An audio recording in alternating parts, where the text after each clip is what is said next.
Well, the heat is on a day like this, but how do you create more energy efficiency in the middle of the winter in a really cold day like this to, I don't know, help the bottom line when that bill arrives in the mail? Great to be with Reliance Home Comfort. Great to see Mario again. Haven't seen you in a long time, Mario. Normally you're back in studio, but we've come to your place to kind of help a few people out.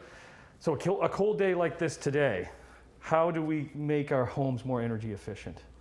Well, I think the biggest thing on a cold day like today, one, we want to make sure you open up the blinds. So I'm closing them there, so that's the wrong thing to do. Yeah, so you want the sunlight when on a sunny day to actually come through and radiate through the glass. So keep all this open. It doesn't matter because it's still bringing some sort of heat in. So it's radiating heat through the glass, and it'll help keep the temperatures at a comfortable level and reduce the use of the furnace. But as soon as the light starts to go down, because of the temperatures, you got to close those blinds back up again and let that furnace do its work and do its job. Position of the vents. Got one here. Yep. Is a good spot for it. That's a great spot right in front of the glass, right? That's a big heat loss area. But what you do find is you got to be really careful with the locations, because sometimes the locations find themselves under beds, right? Under nightstands, under TV stands, depending on their location is, and the heat's not getting to where it needs to go and circulate in the room because heat rises. So you want it to start to circulate properly in the room. My recommendation is if there's something over top of it, you can buy those little turning shields to get the heat to exit out and try to get into the area. Or please, if you can, keep them open just like that space right there. Always keep them open. Always keep them open, always keep in that area. If you wanted to conserve some energy and kind of redirect some of the heat, if there's a room you're not looking, for instance, not using. So for instance, my daughter's room, she's away at university, so I will close the door and close the vent, and so the airflow will be moved to another area and create more heat in some other rooms. There isn't a ceiling fan in this room, in your great room. No, if there is, what can you be doing with it? Well, the biggest thing with a ceiling fan is in the winter, change its direction so it's actually drawing the air up into the ceiling, and it's taking the heat down the sides of the walls where the heat loss is. So it actually improves the situation. Most people just use their fans in the cooling season. Mm-hmm. You actually can use them in the heating season as well. Just have to change its direction. Okay. We'll take a break. So we've kind of gone to the great room. We'll talk more about smart thermostats and the evolution of furnace. We'll maybe go down to your furnace room to kind of see what you have and kind of advise on a few things. And then we'll head outside, because look at all the snow outside.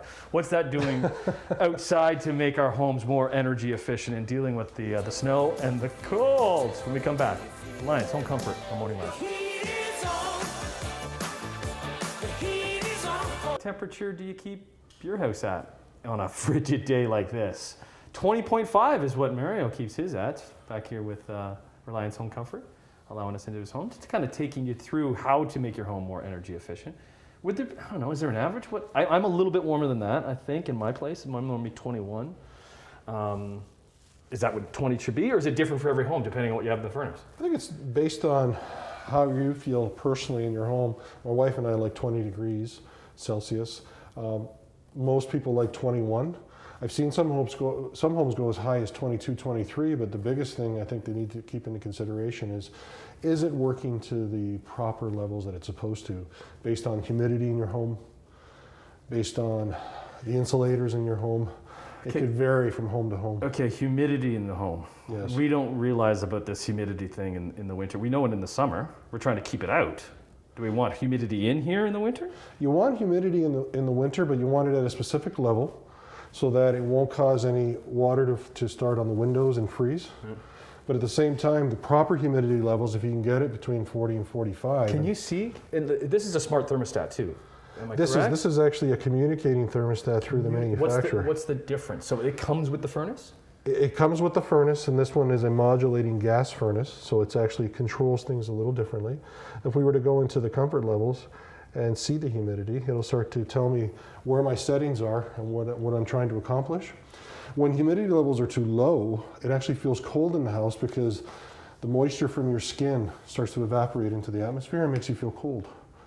So keeping the humidity level where it needs to be will actually keep the temperature of your thermostat at a proper level, because most people, when they feel cold, they turn up the thermostat.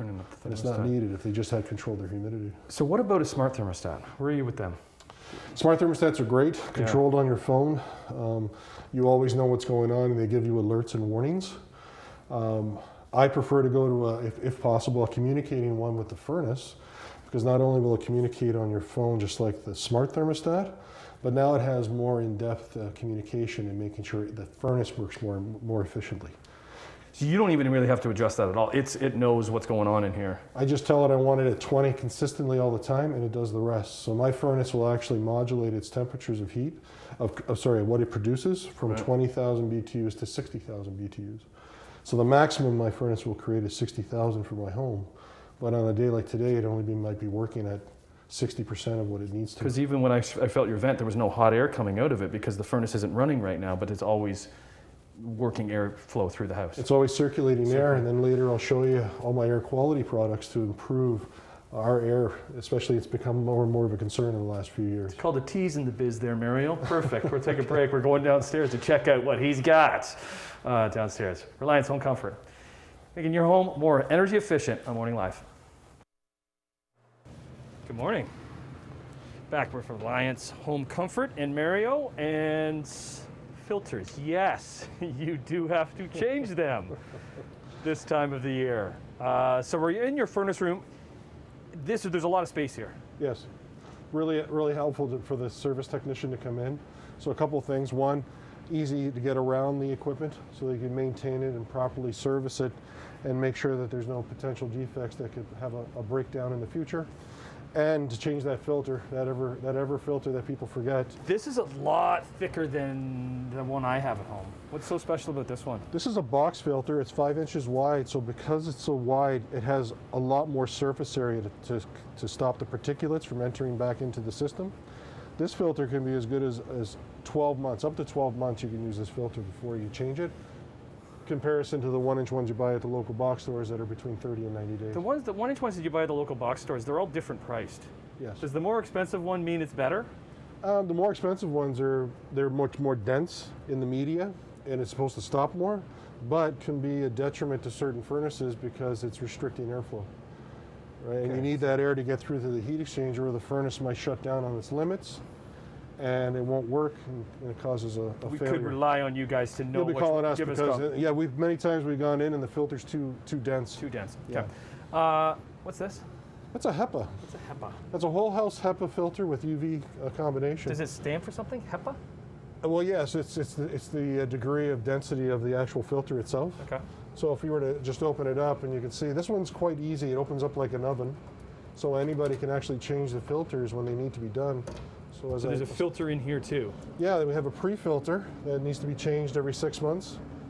And then the HEPA filter is good for 2 to 3 years. Why would you want something like this?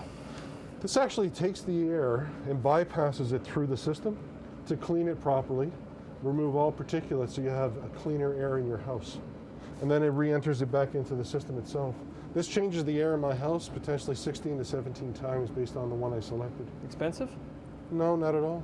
They're very affordable. Installed, you're probably looking $1,000 for this model. Humidity. Yes. Fan. Yes. That's on the other side of the furnace? Yeah, like on the other side of the furnace here, and I can step aside for you. I have a fan-assisted humidifier. It's a little bit of a step up from the normal bypass models. That one's good for about 1,800 square feet based on a really tightly built home like we are in today. And it maintained my humidity to the 40% that I was looking for. Upstairs when we were talking about a lot of the time, if you feel cold, you're turning that heat up when you don't need to because it might be humidity in the home. Yeah, most people have a bypass humidifier, and nowadays with how energy efficient our homes are and how good our furnaces are and how they work, there's not enough time to create humidity because it's just cold water feeding into a bypass. So you don't get those levels that you want. This will maintain the levels you need. Okay. We'll take a break. Last thing, paint, kitty litter, not a good thing to have around here. Yeah. I don't have the kitty litter, but I have some paint that I'm going to be moving out of the way. Let's move outside because we got a big dumping of snow. What's that doing outside to us to make our homes more big points, more energy efficient? Come back with Mario and the gang here at Reliance Home Comfort on Morning Live. Well, no secret that we got a whole bunch of snow earlier this week, and that might be affecting things outside your home when it comes to energy efficiency. Back with Mario, Reliance Home Comfort, who's been providing some great kind of tips for us inside the house. So we're outside now, and you guys have been getting a lot of calls now that, I don't know, we're shooting a day ahead of time, but on today being Thursday in our world, very cold out, It's- calls saying our furnace isn't working. Yeah, the biggest thing we found is that when they're calling and saying our furnace is broken down during a storm, it's because the snow level, maybe because of the winds and stuff and the drifts, are blocking your exhaust pipes. and Okay, your so where are the intake pipes. exhaust pipes? So we So know. on that side, you can see there's two pipes. The Yep. lower one is the intake Okay. for the air that has to go to the furnace, and then the one above is the vent gas that comes out. The furnace is constantly measuring it based on the pressure. If it's not properly equal on either side, the furnace will shut down. That usually happens because the snow's covering the pipe. So we usually say, hey, have you gone outside to check if your pipes are clear of snow? And then it kicks back on Because again. are they normally that low to the ground? Well, you only have to have it 1 foot above by code. Right. And most times that's good, but in the snowstorm we had, like we just did, no, it's not good enough. Yeah, You right. need at least 2 feet. What else about outside? What are we looking for? The biggest thing to keep in mind when you're going outside is, is winds getting into your home. So always make sure that the caulking is proper all the way around your windows. So you can see there's a nice thick bead. Yeah. And then a lot of people forget, but where the siding comes close to the brick, or for those houses where the siding's the hole right down to the foundation, it's got to be properly sealed so you don't get winds through there. And a good quality window, I guess, right? Like, Yeah, I know it's these are doubles. it is an investment. It's doubles. Now they have triples, but there are some homes that still have the single panes, and it's not helping them when it comes to heat loss entering their home, and that furnace is working extra hard. I remember as a kid putting the storm windows on. They still do. Yeah, I guess Yeah, some- they can take them down and put them away every Maybe- season. Maybe you do. But again, there's certain, the upfront cost of certain things will help out the back end. And when it comes to windows that will last for so many years, when you're seeing all those savings, just like a furnace too, right? Yeah. When you're equaling, a furnace should last, air conditioner should last. You get a minimum 15 years. So if you're going to make that investment, you might as well make the right investment so it's going to work properly, maintain the comfort level you're looking for, and then have those low utility bills. Good stuff. But this time of year, call a local company and get a maintenance done. Yeah. Yeah. Okay. Awesome, man. Good seeing you. All right, it's good seeing you guys. Best of luck. Cheers.